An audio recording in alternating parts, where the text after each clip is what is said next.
MIM सरबराह Asaduddin Owaisi बहुत अच्छे हैं, लेकिन उनके कुछ साथी बहुत गलत है। इस तरह का तंज वंचित अघाड़ी के सदर प्रकाश अंबेडकर ने किया।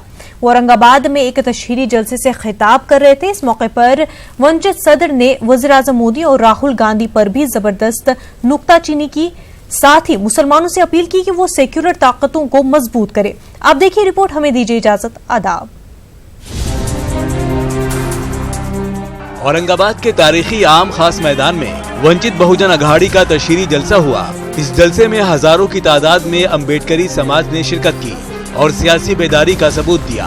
जलसे से खिताब करते हुए वंचित अघाड़ी के सदर प्रकाश अंबेडकर ने दफा 370, राफेल डील समेत मुतअद्दिद मुद्दों पर रियासती और मरकजी हुकूमत की पॉलिसियों पर नुक्ताचीनी की। साथ ही सियासी पार्टियों की जानिब से मुसलमानों के इस्तेहसाल का एतराफ करते हुए बाला साहब अंबेडकर ने कहा कि मौजूदा हुकूमत में मुसलमान निशाने पर हैं। ऐसे में सेकुलर पार्टियों की हिमायत ही निजात का जरिया बन सकती है। जो मुसलमान अब तक शिकायत करता कि मुझे इस्तेमाल किया गया, मुझे इज्जत नहीं मिली, इस देश के हिस्से में मुझे भागीदारी नहीं मिली, आज यही मुसलमान ट्रायल पर है। यही मुसलमान ट्रायल पर है। क्या वो सेक्युलर फोर्स, सेक्युलर ताकतों के साथ चलेगा?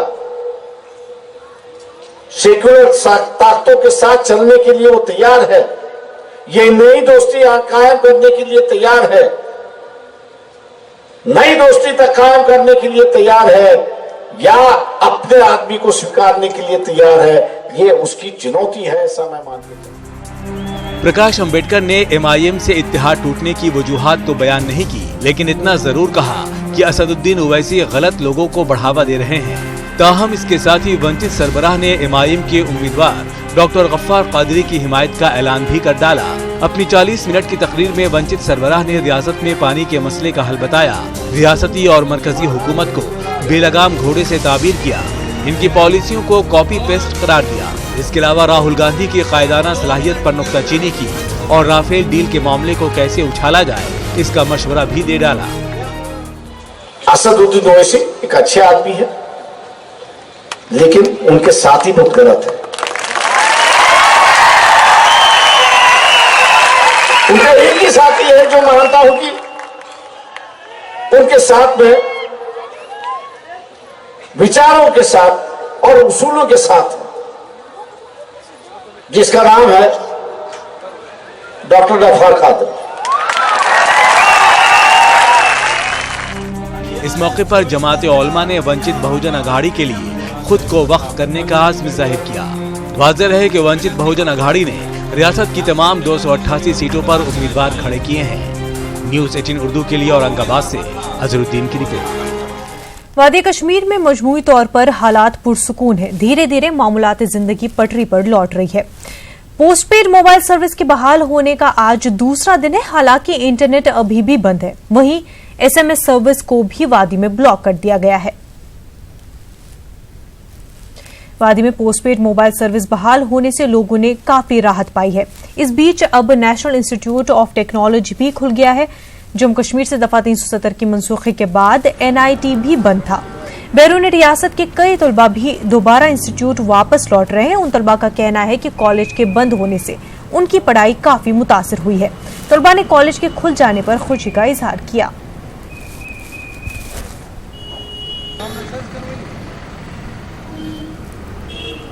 बहुत दिन से NIT कॉलेज बंद था, जो भी 370 की वजह से जो हटाया था उसकी वजह से बंद था। बहुत दिन से पढ़ाई नहीं हो पा रही थी, तो बच्चे भी बहुत ज़्यादा टेंशन में थे कब कॉलेज खुलेगा, मतलब तो इसलिए अब बहुत दिन से खुला है तो अच्छा लग रहा है। मतलब श्रीनगर में पुलिस ने उस वक्त सिविल सोसाइटी से जुड़ी कई खवातीन को हिरासत में लिया जब वो पुरअमन एहतजाज कर रही थी। एहतजाजी खवातीन में नेशनल कॉन्फ्रेंस के सदर डॉक्टर फारूक अब्दुल्ला की बहन और बेटी भी शामिल थी। वो दफा 370 और 35A को हटाए जाने के खिलाफ एहतजाज कर रही थी।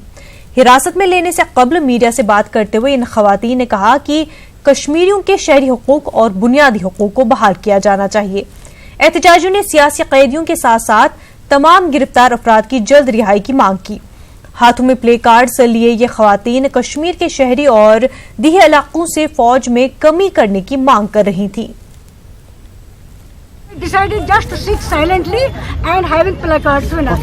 Just the moment we entered, उसके बाद पुलिस वाले आपने की इजाजत का है, आप यहाँ नहीं बैठ सकते, आपने डीसी साहब से इजाजत ली, all sorts of questions. उसके बाद हमारी कुछ बहनें बाहर खड़ी हुई, हमने उनसे को अब हमको इन्हीं के साथ जाने दीजिए, दरवाजा चारों तरफ से बंद हो।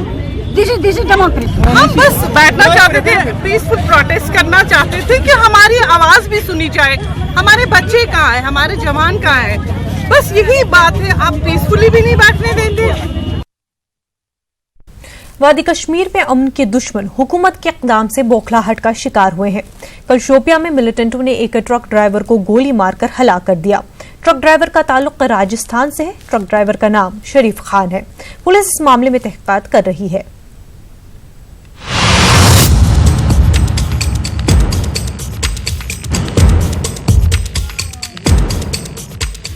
जम्मू कश्मीर में दफा 370 की मनसूखी के 70 दिनों बाद कल ही पोस्ट पेड मोबाइल खिदमात को बहाल किया गया, लेकिन ये खबर अमन के दुश्मनों को नागवार गुजरी और हालात को कल ही बिगाड़ने की कोशिश की गई।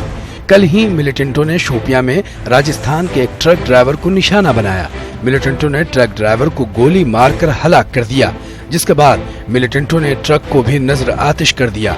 महलूक ट्रक ड्राइवर का नाम शरीफ खान था, जिसका ताल्लुक राजस्थान के भरतपुर से है। शरीफ की हलाकत की खबर मिलते ही घर में मातम का माहौल है। गाड़ी चलावे छोरा तो वहाँ चला गया, गाड़ी देखे नहीं, उनने उग्रवादी ने मार दिया। कब की घटना है?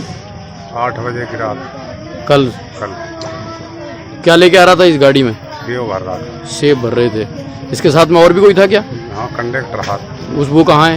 वो भागा पड़ा जी, कहाँ पर। दो ही थे गाड़ी के अंदर? दो ही। तो आपको सूचना कैसे मिली? फोन आया हमारे पास। इस वाक़े से ये साफ हो गया है कि हुकूमत की जानिब से की जा रही अमन की कोशिश से अमन में रखना अंदाजी करने वाले बौखलाहट का शिकार हैं। Bureau report, news 18 Urdu. मरकजी वजीर ममलिकत अश्विनी चौबे पर सियाही फेंकी गई है। अश्विनी चौबे डेंगू के मरीजों को देखने के लिए पीएमसीएच गए थे, जहां नामालूम 2 अफराद ने उन पर सियाही फेंक दी। वाज़ेह है कि सैलाब के बाद पटना में डेंगू के कई मामले सामने आए हैं। इत्तला के मुताबिक 2 शख्स ने सियाही फेंकी और फरार हो गए।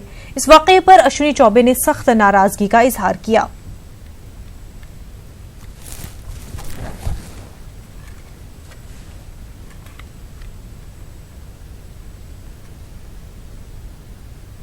सारे पर ये काम कर रहा है। सर 1 मिनट हमारा बात सुन लिया जाए। मीडिया सुनिए सर, मीडिया लोग सारे मीडिया पर पहले फेंका गया, उसका छीट मुझे भी लगा। छीट दिया गया मंत्री जी आपके ऊपर, छीट दिया गया, विरोध किया गया। भाई ये वही लोग हैं जो गंदा काम करते हैं। आप पर ही इंक फेंका गया, आप पर इंक फेंका गया, पत्रकारों पर इंक फेंका गया। ये वही लोग हैं जो अपराध जगत में पहले काफी आगे थे, वैसे ही अपराधियों के इशारे पर ये काम। Punjab and Maharashtra cooperative bank घोटाले से अकाउंट होल्डरों में बेचैनी है। लोगों को अपने ही पैसे नहीं मिल पा रहे हैं।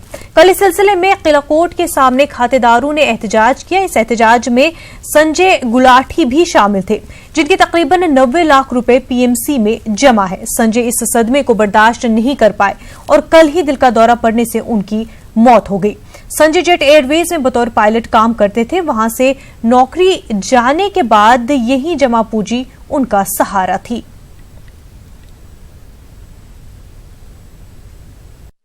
करते थे, वहां से जॉब निकलने के बाद थोड़े से अपसेट थे, लेकिन कहीं ना कहीं उनको ये उम्मीद थी कि मेरे बैंक में अपने सेविंग के अंदर 80 लाख रुपए जो 4 अकाउंट्स हैं उनके पड़े हैं, कोई बिजनेस करना करूँ मैं इन फ्यूचर करूँगा। उनका बेटा भी एक स्पेशल चाइल्ड है, लेकिन जिस तरीके से कल मोर्चा था, ये वहाँ गए, वहाँ से बहुत ज़्यादा डिप्रेस हो गए कि मुझे लगता नहीं है कि ये पैसे फंसेंगे, हमारे पैसे नहीं मिलेंगे। इसलिए मुझे लगता है कि टोटल उसी बैंक की पैसे में फंसे होने के कारण ही वो अपसेट थे। था, वो भी परेशान था, क्योंकि तकरीबन अभी जो अभी तारापुर गार्डन तकरीबन मेंबर्स वहाँ के मेंबर्स हैं पंजाब बैंक के, तो हर एक का पैसा वहाँ मतलब वो लास्ट में ये फ्रॉड हुआ, तो फ्रॉड में सब अभी परेशान है। वो बेचारा बोलता रहता था मेरा पैसा रुक गया मेरा, उसी दौरान उसके भी ये कंसर्न में उनकी नौकरी भी गई मेरे ख्याल। अंकल बताओ क्यों सारा टाइम एक ही चीज मोदी